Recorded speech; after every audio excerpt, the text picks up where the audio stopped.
Assalamualaikum warahmatullahi wabarakatuh. Pagi ini kita menyambung kembali pengajian 40 hadis amalan sedikit pahala berganda. Mudah-mudahan kita dapat manfaat, kita dapat lipat gandakan amal ibadah kita di sisi Allah Subhanahu wa taala. Mudah-mudahan ianya dikira amal salih yang kita dapat ambil pahalanya nanti di hari akhirat kelak. Termasuk hadis yang ke-29, iaitu amalan membaca 2 ayat yang terakhir suratul Baqarah. Qala Syekh Musannif rahimahullahu ta'ala wa nafa'ana wa iyyakum bi ulumihi fid darain amin ya rabbal alamin. An Abi Mas'ud radhiyallahu anhu qala qala Rasulullah sallallahu alaihi wasallam man qara'a bil ayataini min akhiri suratil Baqarah fi lailatin kafatahu. Daripada Abu Mas'ud radhiyallahu ta'ala anhu berkata, Nabi sallallahu alaihi wasallam bersabda, sesiapa yang membaca 2 ayat terakhir daripada surah Al-Baqarah pada satu malam, maka 2 ayat tersebut telah mencukupkannya. Hadis riwayat Imam Bukhari. Hadis ini merupakan salah satu daripada amalan yang mudah, yang sedikit, tetapi pahalanya berganda, tetapi pahalanya besar. Yang sayugianya kata ulama, kita umat akhir zaman ini jangan meninggalkan salah satunya amalan ini yang telah ditunjukkan, yang telah diajarkan oleh baginda Rasulullah sallallahu alaihi wasallam. Maka kata Ibnu Mas'ud radhiyallahu taala anhu, kata Abi Mas'ud radhiyallahu taala anhu, Nabi sallallahu alaihi wasallam telah bersabda, man qara'a bil ayataini, barang siapa yang membaca 2 ayat yang terakhir, man qara'a bil ayataini min akhir suratil Baqarah, siapa yang membaca 2 ayat yang terakhir daripada suratul Baqarah. Ayat yang terakhir daripada suratul Baqarah, iaitu 2 ayat yang terakhir suratul Baqarah, daripada ayat 285 sehingga 286. 2 ayat terakhir surah Baqarah bermula 285 sehingga 286. Amanar rasulu bima unzila ilaihi min rabbihi wal mu'minun kullun amana billahi wa malaikatihi wa kutubihi wa rusulihi la nufarriqu baina ahadin min rusulihi wa qalu sami'na wa ata'na ghufranaka rabbana wa ilaikal masir. Itu ayat 285 suratul Baqarah. La yukallifullahu nafsan illa wus'aha laha ma kasabat wa 'alaiha maktasabat. Rabbana la tu'akhizna in nasina aw akhtana. Rabbana wa la tahmil 'alaina isran kama hamaltahu 'alal ladzina min qablina. Rabbana wa la tuhammilna ma la taqata lana bih wa'fu 'anna waghfir lana warhamna anta maulana fansurna 'alal qaumil kafirin. ayat 286 suratul Baqarah. Jadi dua ayat yang terakhir surah Baqarah daripada amanah Rasul tadi sampailah fansurna 'alal qaumil kafirin 285 hingga 286. Inilah dua ayat yang terakhir yang disebutkan oleh Nabi sallallahu alaihi wasallam. Dua ayat yang terakhir daripada suratul Baqarah. Nabi kata man qara'a bil ayataini min akhir suratil Baqarah, siapa yang membaca, ini jadikan amalan, dia jadikan amalan tiap-tiap hari, dia jadikan amalan membaca dua ayat yang terakhir ni tiap-tiap malam. Yang ayatnya pendek, dua ayat sahaja daripada dua ayat yang terakhir daripada suratul Baqarah. Fi lailah, pada satu malam.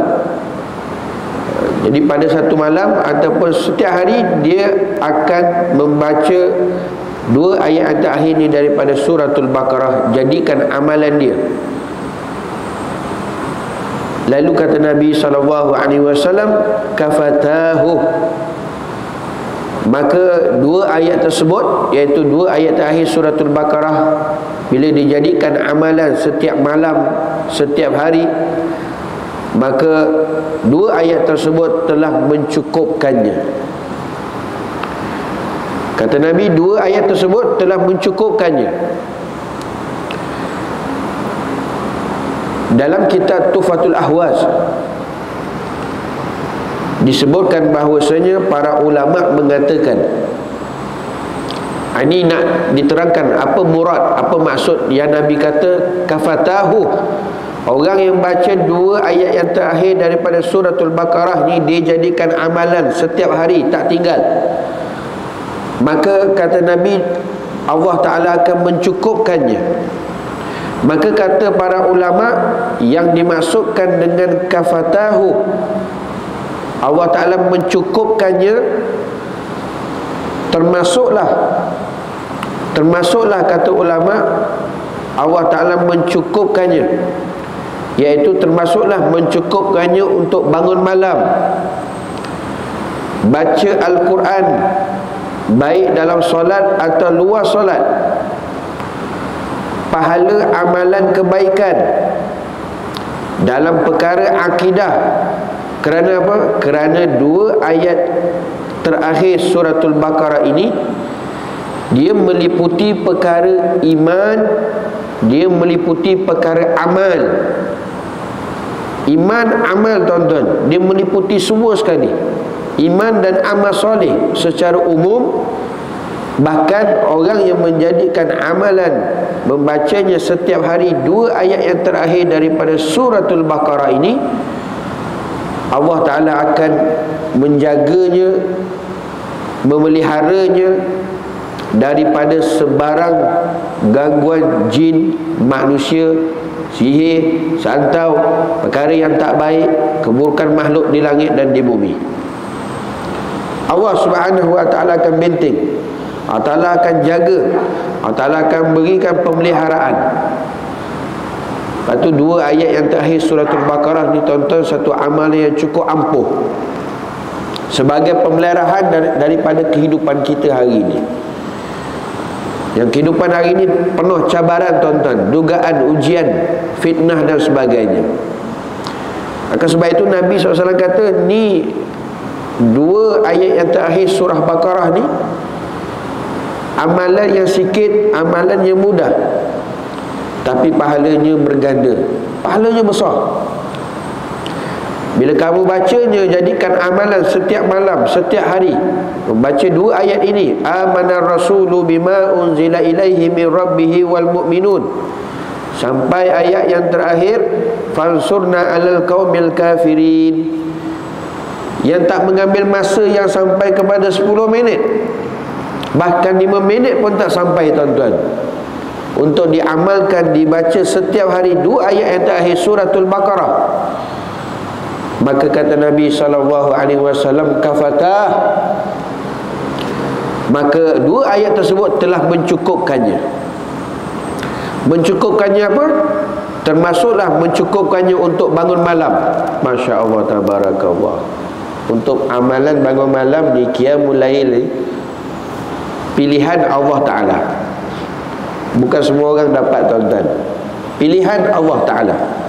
Sebab tu hak Nabi kata apa? Walau raka'atain, macam mana sekalipun bangun dapat 2 rakaat pun tak apalah. Walau raka'atain. Kerana bukan semua orang dapat menghidupkan qiyamul lail. Bukan semua orang yang dipilih oleh Allah Subhanahu wa taala untuk bangun malam. Kerana hamba-hamba Allah Subhanahu wa taala saja yang Allah Taala memilih hambanya untuk qiyamul lail. Kerana amalan qiyamul lail ini merupakan amalan para salafus salih, amalan para wali min awliyaillahi subhanahu wa ta'ala,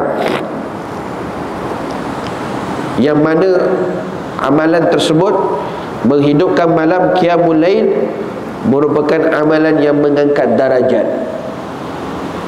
Amalan yang mengangkat darajat seseorang itu kepada Allah Subhanahu wa ta'ala. Lepas tu dalam riwayat yang lain, baginda Rasulullah sallallahu alaihi wasallam pernah bersabda, 3 amalan ini yang jika dilakukan akan mengangkat darajat seseorang itu kepada Allah Subhanahu wa ta'ala, mendapat kemuliaan di sisi Allah. Yang pertama kata Nabi sallallahu alaihi wasallam, it'amu ta'am, bagi orang makan. Amalan yang pertama yang mengangkat darjat kata Nabi, it'amu ta'am, bagi orang makan. Satu amalan yang sebenarnya mudah tetapi berat, tuan-tuan, kepada umat akhir zaman. Bahkan amalan bagi makan, jamu orang makan, amalan yang diamalkan oleh Nabi, ahli keluarga Nabi, dan diajarkan kepada para sahabat radhiyallahu ta'ala anhum ajma'in. Menjadi sunnah Nabi. Sehingga kan Nabi SAW pernah bertanya, mana-mana ada orang datang menjadi tetamu Nabi, Nabi akan tanya, offer dulu sahabat, siapa di antara kalian yang bersedia untuk menerima tetamu ni dan menjamu dia makan? Sebab apa, tuan-tuan? Sebab pahalanya besar.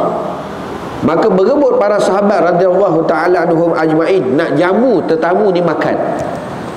Sedangkan mereka, tuan-tuan, dapur mereka pun tak berasap, tak ada peti ais, tak ada lauk pauk yang simpan 2-3 hari, seminggu dan sebagainya, tak ada. Tetapi mereka tahu besarnya bagi orang makan, jamu orang makan, mereka sanggup bersedia apa sahaja sekalipun.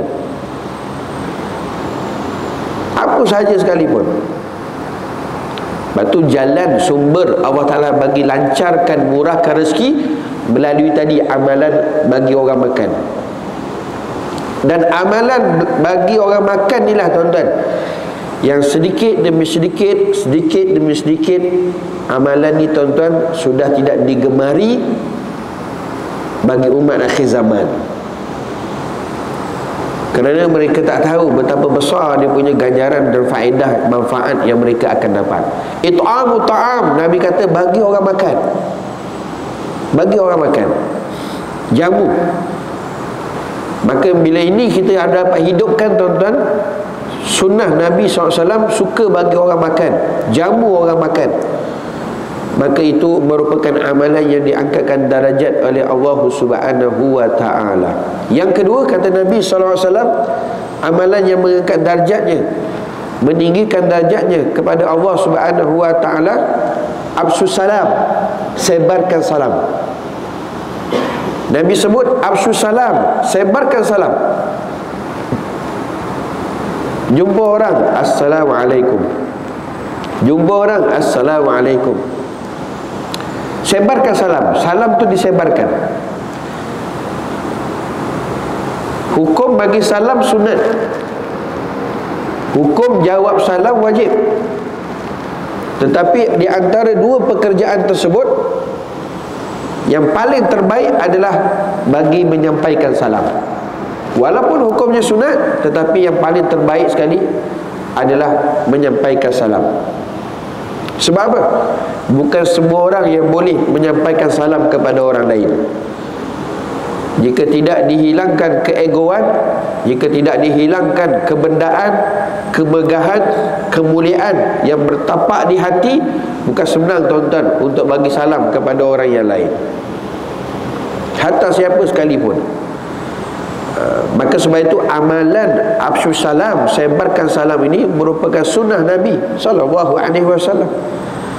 Bahkan amalan yang sangat mudah, tidak memerlukan modal yang besar, tidak memerlukan kepayahan tenaga yang banyak, tetapi mendapat meraih pahala yang besar dan mengangkatkan darjatnya yang tinggi di sisi Allahu Jalla Jalaluh. Tuan-tuan muslimin muslimat yang dirahmati Allah. Yang ketiga, amalan yang mengangkat darjat, iaitu yang Nabi SAW bersabda, qiyamul lail wan nasun niyam. Bangun malam beribadah, qiyamul lail, sedangkan manusia sedang tidur. Amalan yang ketiga iaitu qiyamul lail, bangun malam. Bangun malam, qiyamul lail. Qiyamul lail ni tuan-tuan waktunya bila mula? Lepas daripada isyak. Lepas daripada isyak. Mana-mana amalan yang dilakukan selepas daripada isyak, solat sunat taubat, solat sunat hajat, solat sunat tasbih, itu namanya amalan qiyamul lail. Amalan qiyamul lail. Ataupun kita bangun pukul 3, pukul 4, pukul 5, sembahyang sunat tahajud dulu 2 rakaat, kemudian sembahyang sunat hajat 2 rakaat, kemudian sembahyang sunat tasbih, kemudian sembahyang sunat taubat. Akhir sekali kita tutup dengan solat sunat witir. Solat sunat witir. Jika lepas isyak tu tak buat solat sunat witir, maka akhir sekali bila kita qiyamul lail, bangun malam, kita tutup dengan solat sunat witir, walau 1 rakaat. Walau satu rakaat.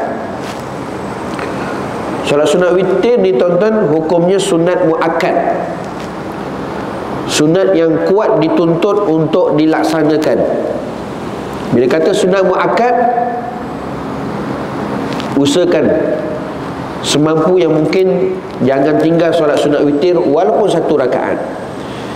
Rasa agak-agak tak boleh untuk kita agak lewat nanti, takut-takut tak bangun dan sebagainya, boleh lepas daripada sembahyang fardu isyak, lepas buat ba'da isyak, kita buat witir. Seperti mana dalam bulan Ramadan selepas tarawih kita buat witir. Kerana solat sunat witir ni sangat-sangat dikuatkan suruhannya untuk dilaksanakan. Faedahnya sangat besar yang dikurniakan oleh Allah Subhanahu wa taala. Jadi itu amalan qiyamul lail. Sampaikan kata Nabi, kalau tu pun tak dapat, walau rakaatain, dapat 2 rakaat tahajud pun tak apa, itu pun memada. Itu pun memada.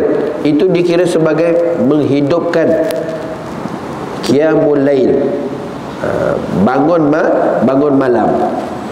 Orang yang baca 2 ayat yang terakhir, orang yang baca 2 ayat terakhir daripada suratul Baqarah, mencukupkannya untuk bangun malam. Ini besar dia punya faedah, manfaat pahalanya. Mencukupkannya membaca Al-Quran dalam solat ataupun luar solat. Dia cover tuan-tuan pahala tu. Nak baca Quran di luar solat kadang-kadang pun tak mampu.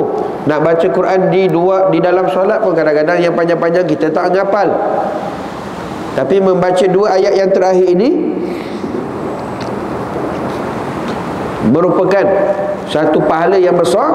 Allah Ta'ala mencukupkan, seperti mana orang yang baca Quran dalam solat atau luar solat. Pahala amalan kebaikan, mana-mana pahala amalan kebaikan amal soleh dibuat dapat pahala, maka mencukupkannya tuan-tuan. Kalau kita tak sempat nak melakukan amalan kebaikan yang lain dan sebagainya. Dengan dua ayat yang terakhir suratul Baqarah ini, Allah Ta'ala mencukupkan pahala amalan kebaikan. Dan yang terlebih besar, bahawa dua ayat yang terakhir suratul Baqarah ini, kalau tuan-tuan lihat, ayat tersebut dia meliputi perkara keimanan dan perkara amal soleh secara umumnya. Perkara keimanan dan juga berkenaan tentang amal soleh. Amal soleh.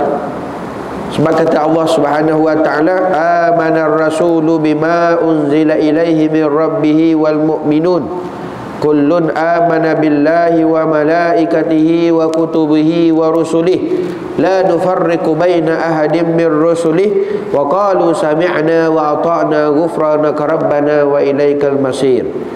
Kata Allah Ta'ala, Rasulullah SAW telah beriman kepada apa yang diturunkan kepadanya daripada Allah. Itu kan bicara tentang iman. Apa-apa yang Allah Ta'ala perintahkan, apa-apa yang Allah Ta'ala turunkan, berikan kepada Nabi SAW, amanah Rasul, Rasulullah telah beriman apa yang telah diturunkan kepada Nabi yang daripada Allah Subhanahu wa Ta'ala. Dan juga orang-orang yang beriman, semuanya beriman kepada Allah dan malaikat-malaikat dan kitab-kitabnya dan rasul-rasulnya. Orang beriman ni tuan-tuan, maka dia kena beriman perkara-perkara tersebut yang disebut dalam rukun iman. Rukun iman tu, beriman kepada Allah, beriman kepada malaikat, beriman kepada rasul, beriman kepada kitab-kitab yang diturunkan oleh Allah Ta'ala. Itu kena imani. Jika tolak saja salah satu daripada rukun iman, artinya dia tidak beriman. Sebab tu rukun iman tu disebut sebagai rukun hakiki. Rukun hakiki. Artinya kesemua kita wajib mengimaninya. Jika menolak salah satu, maka tidak kita beriman. Na'udzubillah. Sebab itu kata Allah Subhanahu wa Ta'ala, la nufarriqu baina ahadin min rusuli. Kami tidak membezakan antara seorang rasul dengan rasul yang lain.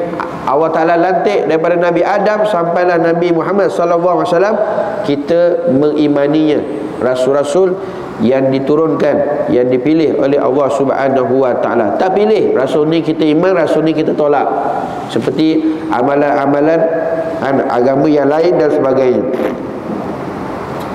Tidak. Maka kita semua beriman kepada apa yang diberikan oleh Allah Ta'ala. Wa qalu sami'na wa ata'na. Sifat yang perlu ada tuan-tuan kita orang beriman ni apa? Kita dengar dan kita taat. Mana-mana Allah Ta'ala perintahkan, kita dengar, kita taat. Kita usaha untuk melakukan. Apa yang Nabi SAW sampaikan, Nabi SAW buat, kita dengar, kita taat. Sami'na wa ata'na. Ini ciri-ciri yang dibentuk oleh Nabi SAW kepada para sahabat, yang sentiasa taat kepada perintah Allah dan ajaran Nabi sallallahu alaihi wasallam. Tuan-tuan muslimin muslimat yang dirahmati Allah, ghufranaka rabbana wa ilaikal masir. Dan kata Allah Subhanahu wa Ta'ala, kami dengar dan kami taat, dan keampunanmu wahai Tuhan kami, dan kepadamu jugalah tempat kita kembali. Keampunan kita, bila mana kita melaksanakan perintah Allah Ta'ala, Allah Ta'ala memberikan keampunan daripadanya. Kerana Allah Ta'ala ni maha pengampun, dan dialah yang ini Allah tempat kita kembali. Tuan-tuan muslimin muslimat yang dirahmati Allah, itu ayat ni membicarakan tentang keimanan. Begitu juga Allah Ta'ala menyatakan ayat yang terakhir, dua ayat yang terakhir daripada Baqarah ini, la yukallifullahu nafsan illa wus'aha laha ma kasabat wa 'alaiha maktasabat. Itu tak lain dan tak bukan, dia membicarakan tentang amal soleh. Allah Subhanahu wa Ta'ala perintahkan amalan-amalan untuk kita buat, baik yang wajib maupun yang sunat. Tuan-tuan yakinlah, Allah Ta'ala bukan nak menginyaya kita, nak zalimi kita, kecuali Allah Ta'ala tahu mampu kita buat. Allah Ta'ala mampu. Allah Ta'ala tahu kita ni mampu buat. La yukallifullahu nafsan illa wus'aha. Kata Allah Subhanahu wa Ta'ala, Allah Ta'ala tak pernah bebankan, Allah Ta'ala tak beratkan seseorang itu, melainkan Allah Ta'ala tahu kemampuan dia. Sebab Allah Ta'ala yang cipta kita, buat kita. Dan Allah Ta'ala tahu, tuan-tuan, Allah Ta'ala suruh kita sembahyang fardu 5 waktu, kita mampu buat. Puasa dalam bulan Ramadan, kita mampu buat. Sebab tu Allah Ta'ala kata, la yukallifullahu nafsan illa wus'aha. Allah Ta'ala tak bebankan seseorang itu, melainkan dengan kemampuan dia. Jadi maka oleh itu, perkara ini amat besar dalam kehidupan dunia. Iman dan amal soleh. Iman dan amal soleh. Maka oleh yang demikian, itulah kata ulama, barang siapa yang dapat mengamalkannya seperti mana yang disebut oleh Nabi, setiap malam sehari-hari itu dia tidak meninggalkan amalan membaca 2 ayat yang terakhir daripada suratul Baqarah ini, kafatahu, insya-Allah Allah Ta'ala akan cukupkan semuanya, tuan-tuan. Dalam kehidupan dia Allah Ta'ala cukupkan. Bahkan yang betapa penting keperluan kita akhir zaman ni, tuan-tuan, iaitu Allah Ta'ala menjaga, memelihara, memberikan perlindungan daripada sebarang keburukan, kejahatan manusia, jin, syaitan dan keburukan makhluk di langit ataupun di bumi. Ini amalan yang cukup ampuh, amalan yang sedikit, tetapi pahalanya berganda. Mudah-mudahan dijadikan amalan dalam kehidupan kita, kehidupan anak isteri kita, kehidupan ahli keluarga kita, kehidupan jiran-jiran kita, saudara mara kita, muslimin muslimat, mukminin mukminat. Mudah-mudahan amalan ini yang diajarkan oleh Nabi SAW menjadikan amalan yang kita jangan ditinggalkan semalaman ataupun seharian dalam kehidupan kita, bagi meraih ganjaran yang besar selagi mana nyawa di kandung badan, ajal belum dijemput oleh Allah Subhanahu wa Ta'ala. Maka segeralah beramal, badirul bil amal salih, segeralah kita beramal, tuan-tuan, kerana ganjarannya besar diberikan oleh Allah Subhanahu wa Ta'ala. Mudah-mudahan Allah Subhanahu wa Ta'ala memberikan kita kekuatan iman, kekuatan untuk kita melaksanakan amal ibadah kepada Allah Subhanahu wa Ta'ala. Dan mudah-mudahan Allah Subhanahu wa Ta'ala jauhkan, peliharakan kita daripada perkara-perkara yang tak baik, fitnah, kedengkian, hasad dengki dan sebagainya. Dan mudah-mudahan Allah Ta'ala memberikan kita, keturunan kita, zuriat kita, anak-anak yang saleh, salihah, hafiz, hafizah, da'i, da'iyah, dan Allah Ta'ala berikan kejayaan dunia dan akhirat. Dan mudah-mudahan, tuan-tuan, betapa penting Allah Ta'ala jaga akidah kita, iman kita daripada perkara-perkara yang menyesatkan, dan insya-Allah menjadi asbab kita mati dalam keadaan husnul khatimah, dan mudah-mudahan akhirnya kita dimasukkan ke dalam syurga oleh Allah Subhanahu wa Ta'ala. Mudah-mudahan bermanfaat, kita dapat amal dan sampaikan, insya-Allah panjang umur. Kita jumpa nanti pada pertemuan yang akan datang. Wallahu ta'ala a'lam. Hadza wabillahi taufiq wal hidayah. Wassalamualaikum warahmatullahi wabarakatuh.